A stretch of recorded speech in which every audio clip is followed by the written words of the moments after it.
হেফাজতের সমাবেশ থেকে নারী সংস্কার কমিশন পুনর্গঠন, শাপলা এবং জুলাই গণহত্যা বিচার সহ 12 দফা ঘোষণা, 23 মে বিক্ষোভ সমাবেশ। নারী বিষয়ক সংস্কার কমিশন ও তাদের কোরআন বিরোধী প্রতিবেদন অবিলম্বে বাতিল পূর্বক নতুন কমিশন গঠন করতে হবে। আলেম সমাজ ঐক্যবদ্ধ থাকলে দেশের স্বাধীনতা কেউ ছিনিয়ে নিতে পারবে না, বলছেন বিশিষ্টজনরা। আওয়ামী লীগের বিচার দাবি। 6 মাসের মধ্যেই হচ্ছে জাতীয় সনদ, জানালেন আলী রিয়াজ। সংস্কার নিয়ে 12 দলীয় জোটের সঙ্গে ঐক্যমত্য কমিশনের বৈঠক। এই 6 মাসের মধ্যেই আমরা চাই যেন আমরা একটা জাতীয় সনদ তৈরি করতে পারি। ফেব্রুয়ারি অথবা এপ্রিলে জাতীয় নির্বাচন চায় জামায়াতে ইসলামী। নির্ধারিত সময় সংস্কার শেষ করতে সরকারকে গতি বাড়ানোর তাগিদ। 3 বছর রাজনীতি না করলে কাউকে নির্বাচন মনোনয়ন না দেওয়ার আহ্বান শ্রম উপদেষ্টার। প্রয়োজনে আরপিও সংশোধনের পরামর্শ। বুয়েট শিক্ষার্থী আবরার ফাহাদ হত্যা মামলা হাইকোর্টে পূর্ণাঙ্গ রায় প্রকাশ। 20 জনের মৃত্যুদণ্ড এবং 5 জনের যাবজ্জীবন কারাদণ্ড বহাল। এবং অস্ট্রেলিয়ায় চলছে জাতীয় নির্বাচনে ভোট গ্রহণ।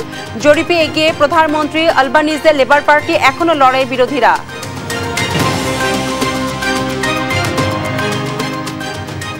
আমন্ত্রণ সংবাদ দুপুরে শুনছিলেন শিরোনাম, সাথে আছি বিপাশা চক্রবর্তী। নারী অধিকার সংস্কার বিষয়ক কমিশনের প্রস্তাব বাতিল, শাপলা চত্বর ট্র্যাজেডি, আওয়ামী লীগ শাসনামলে সংগঠিত সব গণহত্যার বিচার সহ 4 দফা দাবি জানিয়েছে হেফাজত ইসলামের মহাসমাবেশ। দাবি আদায়ে 23 মে সারা দেশে বিক্ষোভ সমাবেশের ঘোষণা করা হয়েছে। আরো জানাচ্ছেন নাফিয়া ফারজানা।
দর্শক, প্রতিবেদনটি প্রক্রিয়াধীন রয়েছে, আমরা পরবর্তীতে আবার দেখানোর চেষ্টা করব।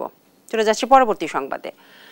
আলেম সমাজ ঐক্যবদ্ধ থাকলে দেশ পথ হারাবে না বলে মন্তব্য করেছেন আমার দেশ সম্পাদক মাহমুদুর রহমান। নারী কমিশনের মতো অপ্রয়োজনীয় সংস্কার কমিশন বাতিলের দাবিও জানান তিনি। আর শাপলা ও জুলাই হত্যাকাণ্ডের জন্য আওয়ামী লীগকে দায়ী করে দলটিকে নিষিদ্ধের দাবি জানান এনসিপির মুখ্য সংগঠক হাসনাত আব্দুল্লাহ। ফাহিম ইউসুফকে সঙ্গে নিয়ে আরো জানাচ্ছেন নাইম আফসান। শনিবার রাজধানীর সোহরাওয়ার্দী উদ্যানে হেফাজত ইসলামের সমাবেশে অংশ নেন বিভিন্ন দল ও সংগঠনের প্রতিনিধি ও বিশিষ্টজনেরা। আমার দেশ পত্রিকার সম্পাদক মাহমুদুর রহমান বলেন, আলেম সমাজ ঐক্যবদ্ধ থাকলে দেশ পথ হারাবে না। 2013 সালে শাপলা চত্বরে গণহত্যার জন্য শেখ হাসিনার বিরুদ্ধে মামলা করার পরামর্শ দেন তিনি। আপনারা অনেকগুলো অপ্রয়োজনীয় সংস্কার কমিশন করেছেন, এই সমস্ত সংস্কার কমিশনের কোনো প্রয়োজন ছিল না। আপনারা রাষ্ট্রের সম্পদ এবং সময় নষ্ট করছেন। আমার অনুরোধ, এই সমস্ত কমিশন আপনারা বাতিল করে দেন, এই সমস্ত কমিশনের কোনো প্রয়োজন নাই। আর শাপলা চত্বরে শহীদদের তালিকা প্রকাশের জন্য হেফাজত ইসলামের প্রতি আহ্বান জানান এনসিপি দক্ষিণাঞ্চলের মুখ্য সংগঠক হাসনাত আব্দুল্লাহ। আওয়ামী লীগের বিচারের দাবিও করেন তিনি। হাসিনার ফাঁসি না হওয়া পর্যন্ত, প্রয়োজন হলে আমাদের শেষ রক্তবিন্দু দিয়ে এই তরুণ প্রজন্ম আমরা হাসিনার ফাঁসি নিশ্চিত করা পর্যন্ত আমরা আন্দোলন চালিয়ে যাব। আমাদের দেশের ধর্মীয় এবং কালচারাল সাংস্কৃতিক যেই সম্মান অক্ষুণ্ণ থাকে, সেই অধিকারগুলো, সেই সংস্কারগুলোতে আপনাকে জোর দেওয়ার জন্য আহ্বান জানাচ্ছি। আপনারা ভালো থাকবেন, সুস্থ থাকবেন, হকের পথে, হালালের পথে, সত্যের পথে আমরা এনসিপি আপনাদের সাথে সবসময় রয়েছি। মানবিক প্যাসেজের নামে দেশকে যুদ্ধক্ষেত্র না বানানোর আহ্বান জানান জৈনপুরের পীর ডক্টর এনায়েতুল্লাহ আব্বাসী। ডক্টর ইউনূস সাহেব পরিষ্কার করুন, মানবিক করিডোরের নামে বাংলাদেশকে ইন্দো প্যাসিফিক অঞ্চলে যুদ্ধের দিকে ঠেলে দিবেন না। আগ্রাসী শক্তিকে বলে দিচ্ছি, আমার দেশের সবুজ লাল পতাকার দিকে যে চোখ তুলবে তার চোখ উপড়ে দেওয়া হবে। কোরআন সুন্নাহ বিরোধী কোনো নারী নীতি না নেওয়ার জন্য সরকারের প্রতি আহ্বান জানান বিশিষ্টজনেরা। আল্লাহর ঘোষিত নারীর ন্যায্য অধিকারে বিশ্বাসী। নাইম আফসান, দেশ টিভি, ঢাকা। ঐকমত্য কমিশন কারো প্রতিপক্ষ নয়, সুনির্দিষ্ট 6 মাসের মধ্যে সুনির্দিষ্ট জাতীয় সনদ তৈরিরই মূল লক্ষ্য বলে জানালেন কমিশনের সহসভাপতি ডক্টর আলী রিয়াজ। শনিবার সকালে জাতীয় সংসদ ভবনের এলডি হলে জাতীয়তাবাদী সমমনা ভোটের সঙ্গে সংলাপের শুরুতে এই কথা বলেন তিনি। জানান, দলগুলোর মধ্যে মতপার্থক্য থাকবে, নেতাকর্মীরা জাতীয় স্বার্থে নিজ নিজ অবস্থান থেকে যেমন কথা বলবেন, আবার ছাড় দেবারও মানসিকতা থাকতে হবে। সব বিষয় একমত হওয়া সম্ভব না হলেও রাষ্ট্র গড়ার ক্ষেত্রে একমত হতে পারবেন বলে জানিয়েছেন ঐকমত্য কমিশনের সহ সভাপতি।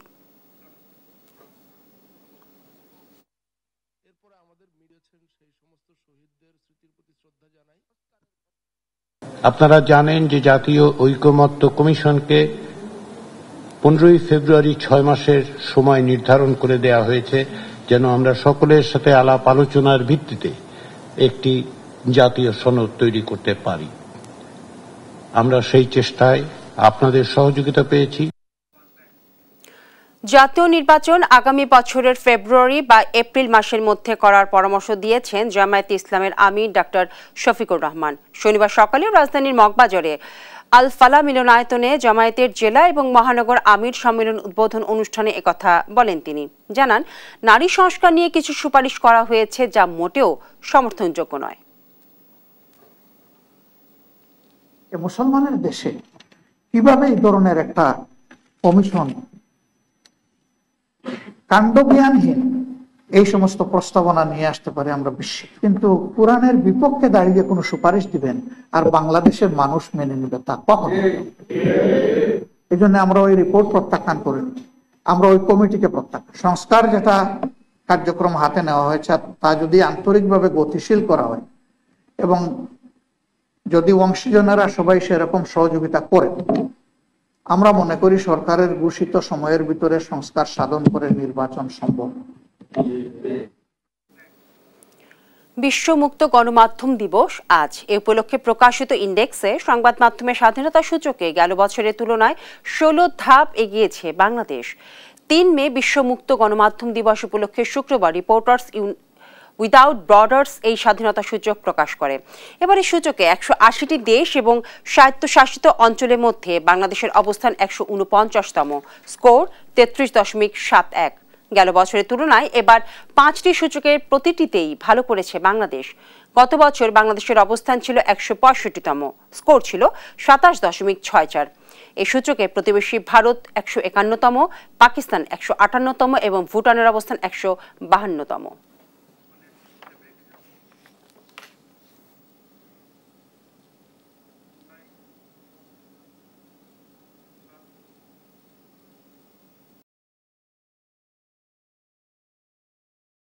বুয়েট শিক্ষার্থী আবরার ফাহাদ হত্যা মামলায় পূর্ণাঙ্গ রায় প্রকাশ হয়েছে।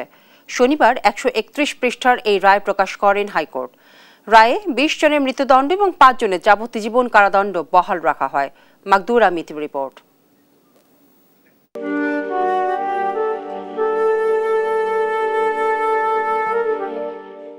শনিবার দুপুরে বাংলাদেশ প্রকৌশল বিশ্ববিদ্যালয়ের শিক্ষার্থী আবরার ফাহাদ হত্যা মামলার পূর্ণাঙ্গ রায় প্রকাশ করেন হাইকোর্ট। 131 পৃষ্ঠার পূর্ণাঙ্গ এ রায়ে 20 জনের মৃত্যুদণ্ড ও 5 জনের যাবজ্জীবন কারাদণ্ডের রায় বহাল রাখা হয়। এর আগে 2024 সালের 16 মার্চ বিচারপতি AKM আসাদুজ্জামান ও বিচারপতি সৈয়দ এনায়েত হোসেনের সমন্বয়ে গঠিত হাইকোর্ট বেঞ্চ আসামিদের ডেথ রেফারেন্স, আপিল ও জেল আপিলের ওপর শুনানি শেষে এ রায় ঘোষণা করেন। তারও আগে 2021 সালের 8 ডিসেম্বর ঢাকা দ্রুত বিচার ট্রাইব্যুনাল 1-এর বিচারক এই মামলার রায় দেন, যেখানে বলা হয় আসামিরা পরস্পর যোগ সাজশে একে অপরের সহায়তায় শিবির সন্দেহে আবরার ফাহাদের বিরুদ্ধে মিথ্যা, বানোয়াট ও ভিত্তিহীন অভিযোগ আনে। এ সময় নির্মমভাবে তাকে হত্যা করে আসামিরা। বাংলাদেশ ও ভারতের মধ্যে অসম চুক্তি ও পানি আগ্রাসন নিয়ে ফেসবুক স্ট্যাটাসের জেরে বুয়েটের তড়িৎ কৌশল বিভাগের দ্বিতীয় বর্ষের শিক্ষার্থী আবরার ফাহাদকে 2019 সালের 6 অক্টোবর রাতে ছাত্রলীগের এক নেতার কক্ষে নৃশংস কায়দায় পিটিয়ে হত্যা করে সংগঠনটির নেতাকর্মীরা। পরে রাত 3টার দিকে শেরেবাংলা হলের সিঁড়ি থেকে তার মরদেহ উদ্ধার করে পুলিশ। এ ঘটনায় 19 জনকে আসামি করে 7 অক্টোবর চকবাজার থানায় একটি হত্যা মামলা করেন আবরারের বাবা বরকতুল্লাহ। 37 দিনের তদন্ত শেষে একই বছরের 13 নভেম্বর চার্জশিট দাখিল করেন মামলার তদন্ত কর্মকর্তা গোয়েন্দা পুলিশের পরিদর্শক মোহাম্মদ ওয়াহিদুজ্জামান। মাকদুরা মিতি, দেশ টিভি, ঢাকা। নারী অধিকার সংস্কার বিষয়ক কমিশনের প্রস্তাব বাতিল, শাপলা চত্বর ট্র্যাজেডি, আওয়ামী লীগ শাসনামলে সংগঠিত সব গণহত্যার বিচার সহ 4 দফা দাবি জানিয়েছে হেফাজতে ইসলামের সমাবেশ। দাবি আদায়ে 23 মে সারা দেশে বিক্ষোভ সমাবেশের ঘোষণা করা হয়েছে। মোহাম্মদ আলাউদ্দিনের রিপোর্ট। হেফাজতে ইসলামের ডাকা মহাসমাবেশে অংশ নিতে শনিবার ভোর থেকে সোহরাওয়ার্দী উদ্যানে জড়ো হতে থাকে সারা দেশ থেকে আসা নেতাকর্মী ও ধর্মপ্রাণ মানুষ। নির্ধারিত সময়ের আগেই সভাস্থল ছাড়িয়ে ছাড়িয়ে আশপাশের সড়কেও পূর্ণ হয়ে ওঠে। সভামঞ্চে বক্তব্য রাখেন হেফাজতের শীর্ষ নেতারা সহ আলেম ওলামারা। মহাসমাবেশে 12 দফা ঘোষণাপত্র পাঠ করেন সংগঠনের নায়েবে আমির মাওলানা মাহফুজুল হক। নারী সংস্কার কমিশনের প্রস্তাব বাতিল করে কমিশন পুনর্গঠন, শাপলা ও জুলাই গণহত্যার বিচার, নির্বাচনের আগেই সন্ত্রাসী দল হিসেবে আওয়ামী লীগের বিচার, সংবিধানে আল্লাহর উপর পূর্ণ আস্থা ও বিশ্বাস ফিরিয়ে আনা সহ নানা দাবি তুলে ধরেন তিনি। খেলাফত মজলিসের মহাসচিব মাওলানা মামুনুল হক বলেন, নারী সংস্কার কমিশনের প্রস্তাব দেশের আপামর মুসলমানদের ধর্মীয় অনুভূতিতে আঘাত হেনেছে, জড়িতদের শাস্তিও দাবি করেন তিনি। অবিলম্বে নারী কমিশনের বিষয়ে সিদ্ধান্ত নেয়ার আহ্বান জানান হেফাজতে ইসলামের সভাপতি মহিবুল্লাহ বাবুনগরী। তার পক্ষে লিখিত বক্তব্যে 12 দফা ঘোষণা ও 4 দফা দাবি আদায়ে 23 মে সারা দেশে বিক্ষোভ সমাবেশের ডাক দেন সংগঠনটির যুগ্ম সভাপতি মাওলানা আজিজুল হক। সরকারের পক্ষ থেকে ইতিবাচক সাড়া না পেলে বৃহত্তর আন্দোলনের কথাও বলেন হেফাজতে ইসলামের নেতারা। মোহাম্মদ আলাউদ্দিন, দেশ টিভি, ঢাকা। গাজীপুরে কোনাবাড়ির দেউলিয়াবাড়ি এলাকায় ঝুট গুদামে অগ্নিকাণ্ড ঘটেছে। শনিবার বেলা 11:15টার দিকে আগুনের সূত্রপাত হয় বলে জানা গেছে। গাজীপুর ফায়ার সার্ভিসের উপসহকারী পরিচালক মোহাম্মদ মামুন জানান, ঝুট গুদাম থেকে আগুনের সূত্রপাত হয়ে থাকতে পারে, যা পরে বসতবাড়িতে ছড়িয়ে পড়ে। ফায়ার সার্ভিসের 6টি ইউনিট আগুন নেভাতে কাজ করছে।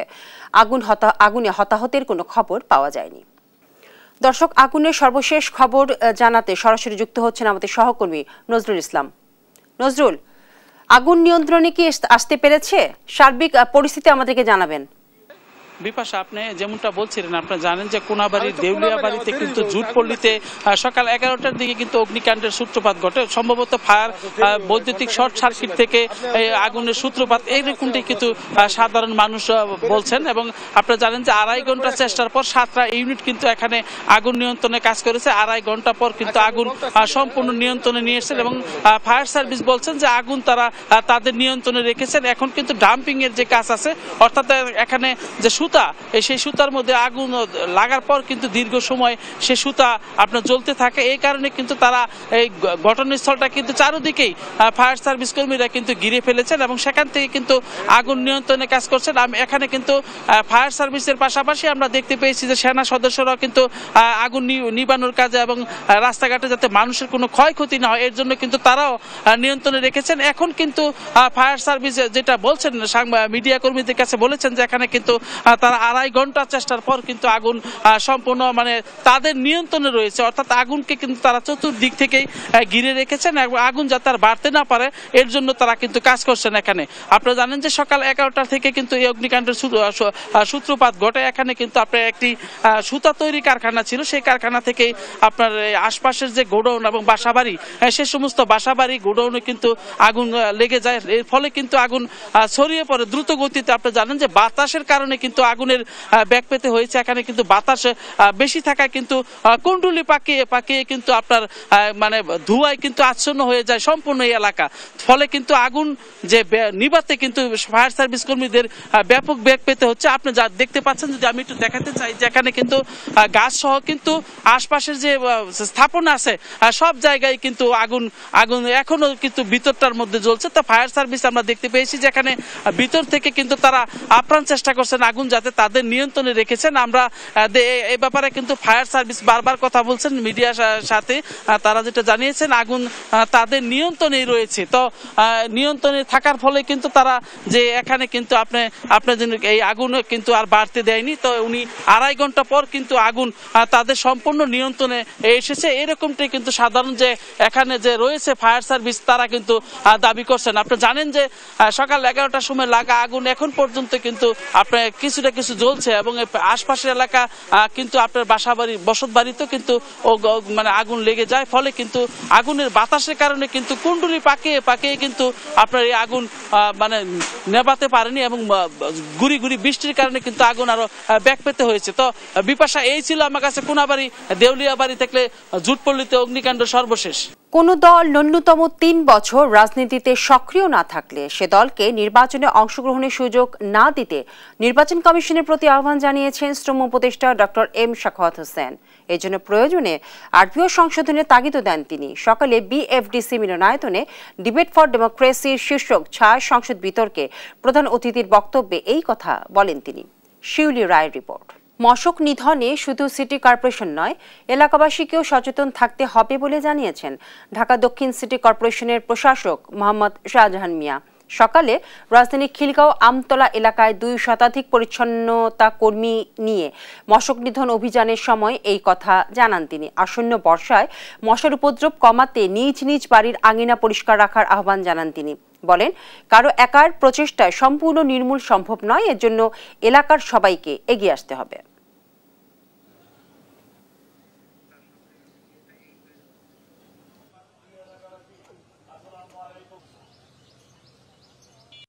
বর্ষার সময় ডেঙ্গুর একটি প্রভাব দেখা যায়, তো সেইটা মাথায় রেখেই আমরা এই বিশেষ অভিযান শুরু করছি। আমরা মশার ঔষধ ছিটাবো যাতে আমাদের নিয়মিত কার্যক্রম সাথে সাথে এই বিশেষ কার্যক্রমের মাধ্যমে আমরা এই মশার যে উপদ্রব এটা একেবারে সহনীয় পর্যায়ে নিয়ে আসতে পারি। অর্থাৎ এটা তো একেবারে নির্মূল করা এই মুহূর্তে সম্ভব না, কারণ এটার জন্য একটা দীর্ঘমেয়াদী প্রক্রিয়া লাগবে। তো আমরা যেটা চাচ্ছি যেন এটা একটা সহনীয় পর্যায়ে থাকে। আমাদের সকলের দায়িত্ব আছে, এলাকাবাসী যারা তাদেরও দায়িত্ব আছে। সরকারি সফরে কাতার গেলেন সেনাবাহিনী প্রধান জেনারেল ওয়াকারুজ্জামান। শনিবার সকালে কাতারের উদ্দেশ্যে ঢাকা ছাড়েন তিনি। সফরকালে কাতারের সামরিক এবং বেসামরিক উচ্চপদস্থ কর্মকর্তাদের সঙ্গে সৌজন্য সাক্ষাৎ এবং সামরিক বাহিনী সংশ্লিষ্ট দ্বিপক্ষীয় সহযোগিতার লক্ষ্যে মতবিনিময় করবেন তিনি। সফর শেষে আগামী 5 মে দেশে ফিরবেন সেনাপ্রধান।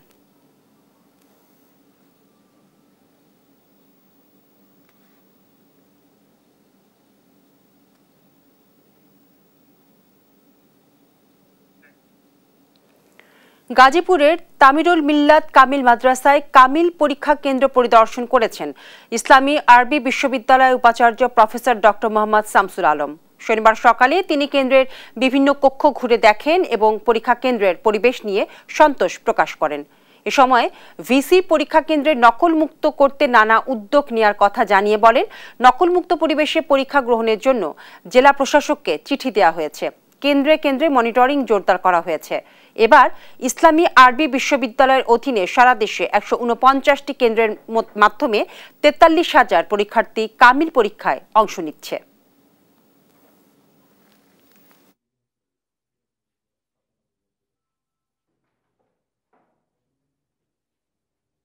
মনিটরিং জোরদার ইতিমধ্যে আমরা করেছি এবং করছি, এবং যেহেতু দায়িত্ব নিয়েছি এটা আমাদের উপর আমি মনে করি যেটা আমানত, এবং যে কোনো মূল্যে আমরা শিক্ষার মান উন্নয়ন করব এবং অসদুপায় অবলম্বনের সব পথ আমরা বন্ধ করে দেবো ইনশাআল্লাহ।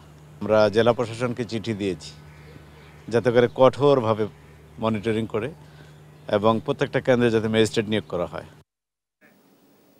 দেখছেন সংবাদ দুপুর।